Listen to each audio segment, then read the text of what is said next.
Everyone welcome back to SRG study. स्वागत है आप सभी का आपके अपनी यूट्यूब चैनल SRG स्टडी में। तो दोस्तों, आज के इस वीडियो में हम सब पढ़ने जा रहे हैं बिहार बोर्ड कक्षा 7 का सोशल साइंस यानी कि हिस्ट्री अतीत से वर्तमान भाग 2 का चैप्टर नंबर 9 है 18वीं शताब्दी में नई राजनीतिक संरचनाएं। और ये आपका लास्ट चैप्टर है। इसी के साथ आपका जो हिस्ट्री का यानी इतिहास का चैप्टर है उसका सिलेबस है वो पूरा कंप्लीट हो जाता है। यदि इससे पहले आपने और सभी वीडियो को नहीं देखा है तो आप प्ले लिस्ट में जाइएगा, वहाँ पर आप सभी वीडियो को देख पाएंगे 1 से लेकर के 9 तक। बहुत ही इम्पोर्टेंट आप सभी के लिए ये वीडियो है।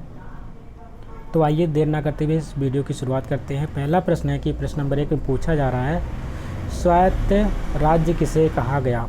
स्वायत्त राज्य क्या होते थे, किसे कहा गया, इसके बारे में पूछ रखा है।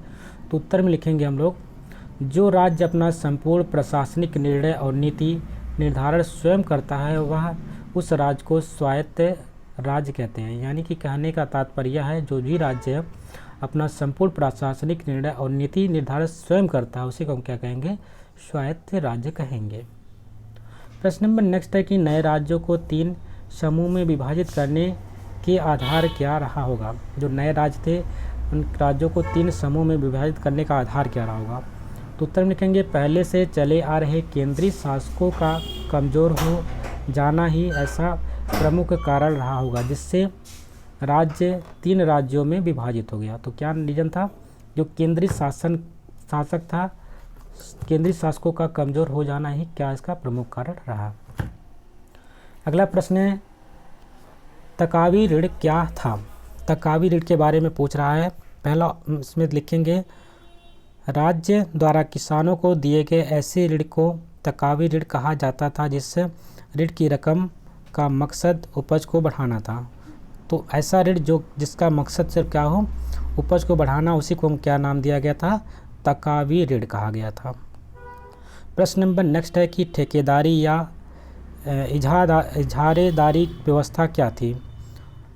तो उत्तर में लिखेंगे, राजस्व वसूली के लिए एक निश्चित क्षेत्र पर निर्धारित रकम के लिए कुछ लोगों से शासन द्वारा किए गए समझौता जो है ठेकेदारी या इजारेदारी व्यवस्था कहलाती थी। प्रश्न नंबर बहुविकल्पी से प्रश्न नंबर 1 है, मुगलों के उत्तराधिकारी राज्य में कौन राज्य आता है। पहला ऑप्शन है सिख, दूसरा है जाट, तीसरा है मराठा, चौथा अवध। तो मुगल के उत्तराधिकारी राज्य की बात करते हैं तो उसका राइट आंसर हो जाएगा अवध। जो अवध का क्षेत्र है वो आता था। अगला प्रश्न है कि बंगाल में स्वायत्त राज्य की स्थापना किसने की। पहला ऑप्शन है मुर्शीद कुली खान ने, दूसरा है सुजाउद्दीन ने, तीसरा है बुरहान उल मुल्क ने और चौथा है सुजाउद्दौला ने। तो ध्यान में रखिएगा इसका राइट आंसर हो जाएगा मुर्शीद कुली खान ने। कौन किया था, मुर्शीद कुली खान ने किया था। प्रश्न नंबर नेक्स्ट है कि सिखों के एक शक्तिशाली राजनीतिक और सैनिक शक्ति के रूप में किसने परिवर्तित किया। पहला ऑप्शन है गुरु नानक, दूसरा है गुरु तेग बहादुर, तीसरा है गुरु अर्जुन देव या चौथा है गुरु गोविंद सिंह। तो इसका राइट आंसर हो जाएगा गुरु गोविंद सिंह, क्योंकि पता है आपको गुरु तेग बहादुर के पुत्र थे गुरु गोविंद सिंह और इन्होंने ही जैसे कि ककार जो दिए थे इसके बारे में बताए थे और इन्होंने ही एक शक्तिशाली राजनीतिक और सैनिक शक्ति के रूप में परिवर्तित किया था। खालसा पंथ की स्थापना भी इन्होंने ही की थी। अगला प्रश्न है कि प्रश्न नंबर 4 है, शिवाजी ने किस वर्ष स्वतंत्र राज्य की स्थापना की। पहला ऑप्शन है 1965 में, दूसरा है 1665 में, 1680 में, 1674 में या 1660 में। तो इसका राइट आंसर हो जाएगा ऑप्शन नंबर गा बिल्कुल सही है कि 1674 में शिवाजी ने स्वतंत्र राज्य की स्थापना की थी, सन 1674 में। ऑप्शन नंबर गा बिल्कुल सही हो जाएगा। अगला प्रश्न है, मराठा परिसंघ का प्रमुख कौन था। पहला है पेशवा, दूसरा है भोसले, तीसरा है सिंधिया और चौथा है गायकवाड़। तो मराठा परिसंघ के अगर प्रमुख की बात करते हैं तो इसमें पेशवा हुआ करते थे। तो ऑप्शन नंबर पहला बिल्कुल सही हो जाएगा, पेशवा। अगला प्रश्न है, निम्नलिखित में मेल बैठा है। यहाँ पे क्या करना है, सुमेलित करना है। जैसे कि ठेकेदारी प्रथा किससे संबंधित है। सरदेशमुखी, निज़ाम उल मुल्क, सूरजमल और 1707 में क्या हुआ था। तो 1707 में आपको पता है औरंगजेब की मृत्यु हो जाती है। आइए इसका मिलान पूरा हम लोग कर लेते हैं। जैसे कि यहाँ पे दे रखा है, ठेकेदारी जो प्रथा होती थी ये भू राजस्व प्रशासन से संबंधित होती है। सर देशमुखी मराठा से, निजामुल उल मुल्क जो थे हैदराबाद से संबंधित हैं, और सूरजमल जाट हैं, और 1707 ईस्वी में औरंगजेब का निधन हो जाता है। प्रश्न नंबर नेक्स्ट है कि अवध और बंगाल के नवाबों ने जागीरदारी प्रथा को हटाने की कोशिश क्यों की? उत्तर लिखेंगे, अवध और बंगाल के नवाबों ने जागीरदारी प्रथा को हटाने की कोशिश इसलिए की कि वे मुगल का प्रभाव कम करना चाहते थे। यही हाल हैदराबाद का भी था। इस प्रकार धीरे धीरे मुगलों से पूर्णतः मुक्त होकर के स्वतंत्र शासक बन बैठे। प्रश्न नंबर नेक्स्ट है कि शिवाजी ने अपने राज्य में कैसी प्रशासनिक व्यवस्था कायम की? उत्तर लिखेंगे, शिवाजी के काल में प्रशासन का केंद्र राजा अर्थात स्वयं शिवाजी थे। राजा को सहयोग देने के लिए 8 मंत्री थे जिन्हें अष्टप्रधान के नाम से जाना जाता है। तो अष्टप्रधान किसके अंतर्गत थे? शिवाजी के अंतर्गत। उसमें से पहला अगर बात करते हैं, पहला है पेशवा। पेशवा का कार्य था पेशवा कौन होता था? प्रधानमंत्री था। प्रशासन और अर्थ विभाग को देख रेख करता था। राजा के बाद यही सबसे अधिक शक्तिशाली अधिकारी था। सर नौबत यह सेनापति की नियुक्त करता था तथा घोड़ा के साथ ही अन्य सैनिक साजो सामान की देखरेख करता था। अगला पॉइंट है मजूमदार लेखाकार। इनका काम था राज्य की आय व्यय का लेखा करना। मजूमदार दो होते थे, क्या करते थे? जो राज्य का लेखा होता था, लेखा उसका आय व्यय होता था, उसके बारे में जानकारी इकट्ठा करना या लेखा रखना उनका काम था। वाक़ई नवीस इनका कार्य था गृह विभाग के साथ गुप्तचर विभाग का यह प्रधान होता था और राज्य के विरोधी शक्तियों का विवरण रखता था। सुरनवीस ये क्या है? राजा को पत्र के व्यवहार में मदद करना सुरनवीस का ही काम था। दबीर क्या थे? दबीर विदेशी विभाग का प्रधान होता था। पड़ोसी राज्यों से संबंध बनाए रखना इसी का काम था। पंडित राव की बात करते हैं तो पंडित राव धार्मिक मामलों का प्रभारी था और विद्वानों और धार्मिक कार्यों हेतु मिलने वाले अनुदान का वितरण यही करता था। न्यायाधीश शास्त्री का क्या काम था? हिंदू न्याय प्रणाली का व्याख्याता न्यायाधीश शास्त्री ही हुआ करता था। इस प्रकार से अष्टक प्रधान थे शिवाजी के काल में। प्रश्न नंबर नेक्स्ट है कि पेशवा के नेतृत्व में मराठा राज्य का विस्तार क्यों हुआ? उत्तर लिखेंगे, शिवाजी की मृत्यु के बाद औरंगजेब के जीवित रहने तक मराठा क्षेत्रों पर पुनः मुगलों का अधिकार हो गया, लेकिन जैसे ही 1707 ईस्वी में औरंगजेब की मृत्यु हुई, शिवाजी के राज्य पर चित्पावन ब्राह्मणों के एक परिवार का प्रभाव स्थापित हो गया। शिवाजी के उत्तराधिकारियों ने उसे पेशवा का पद दे दिया। इस नए बने पेशवा में पुणा को मराठा राज्य का केंद्र बनाया। पेशवाओं ने मराठों के नेतृत्व में सफल सैन्य संगठन का विकास किया,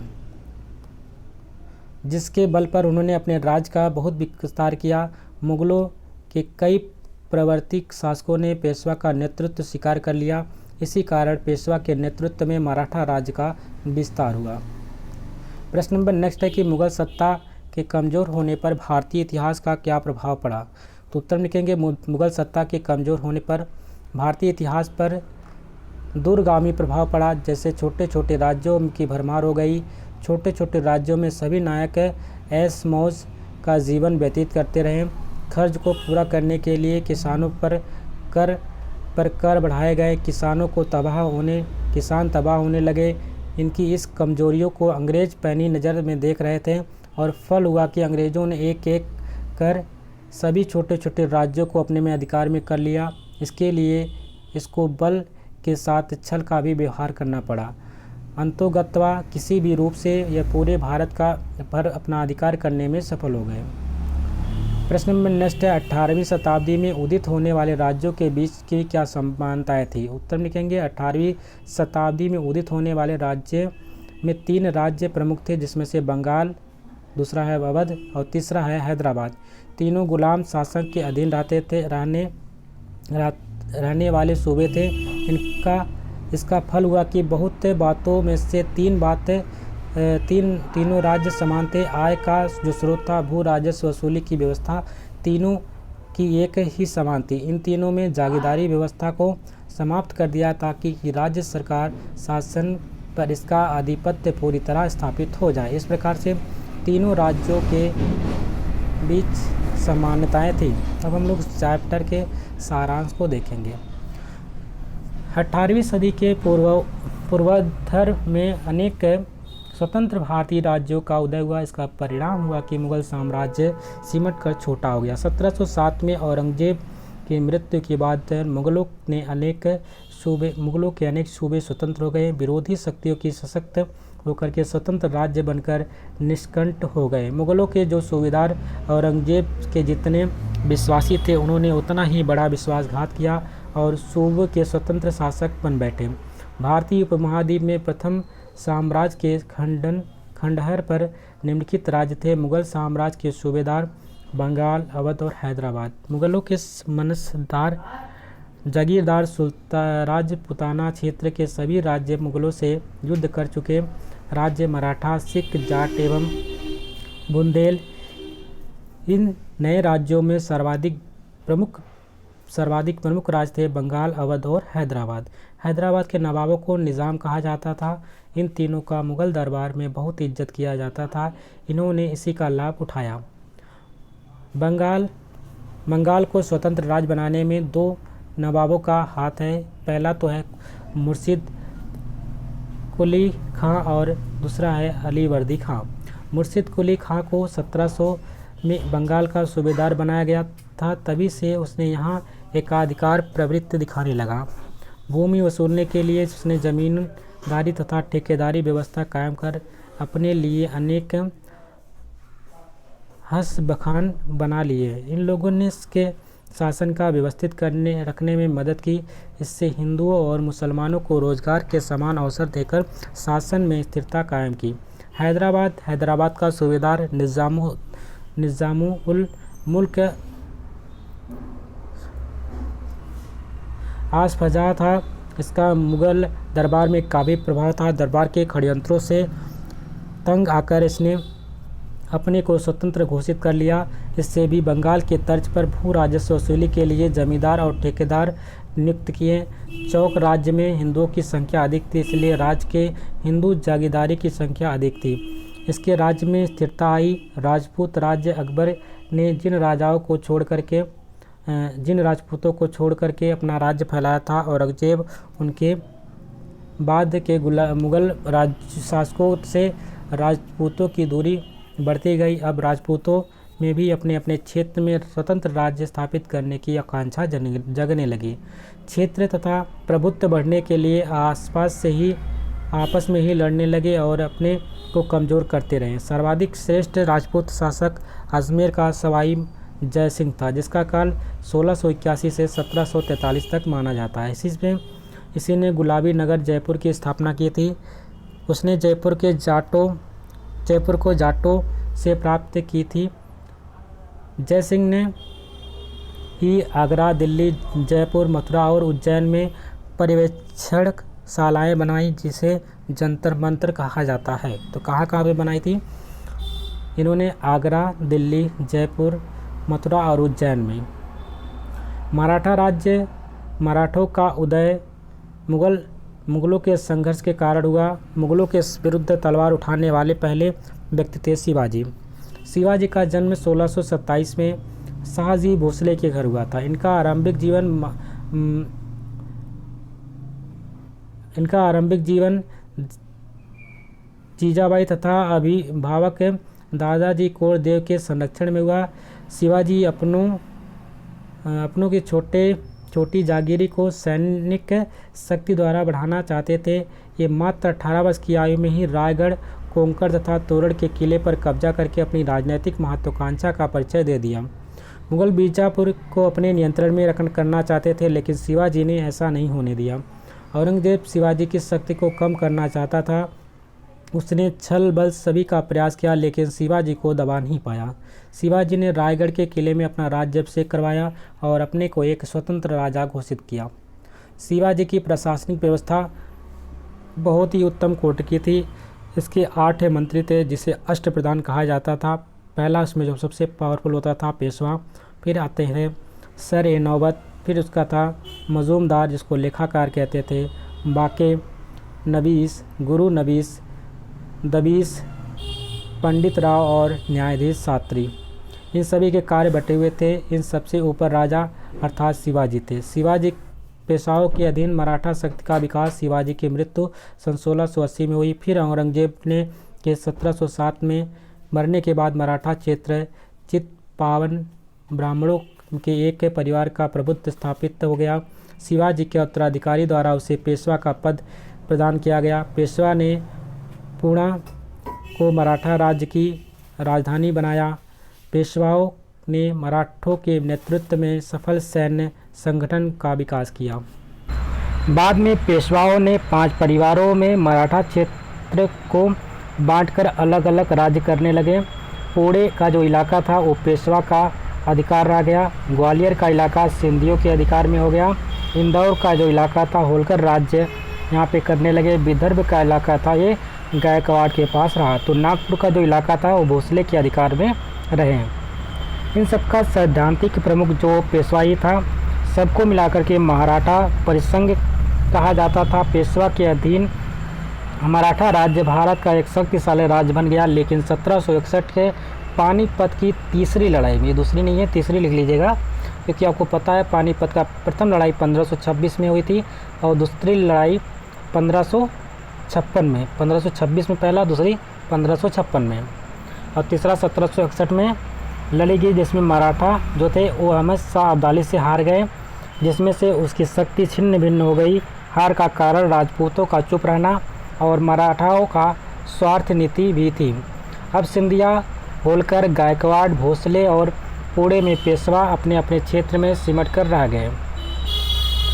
जाट की बात करते हैं तो जाट क्या कौन थे? जाट एक कृषक समूह होने के बावजूद मुगलों से संघर्ष कर अपने को एक स्वतंत्र राज्य के रूप में बदल लिया।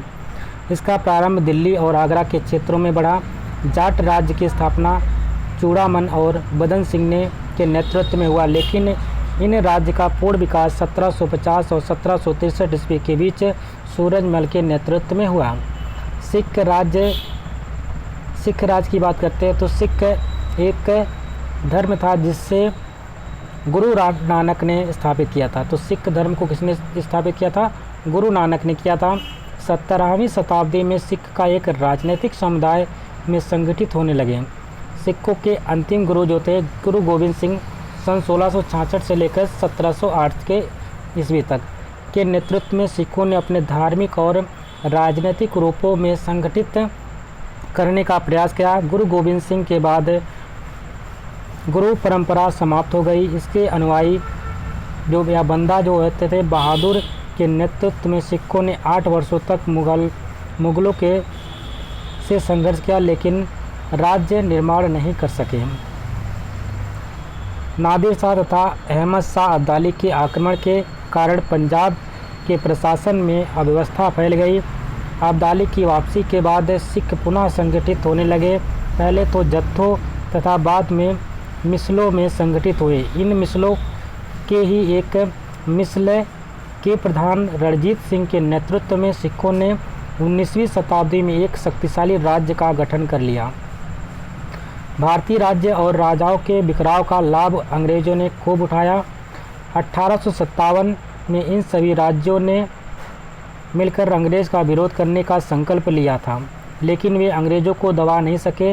इसका कारण कुछ राज्यों का धोखा देना भी माना जाता है। इसी के साथ ये चैप्टर कंप्लीट होता है। आशा करते हैं आपको वीडियो पसंद आई होगी। यदि वीडियो पसंद आए इसको लाइक करिएगा, शेयर करिएगा और चैनल पर नया तो चैनल को सब्सक्राइब कर लीजिएगा।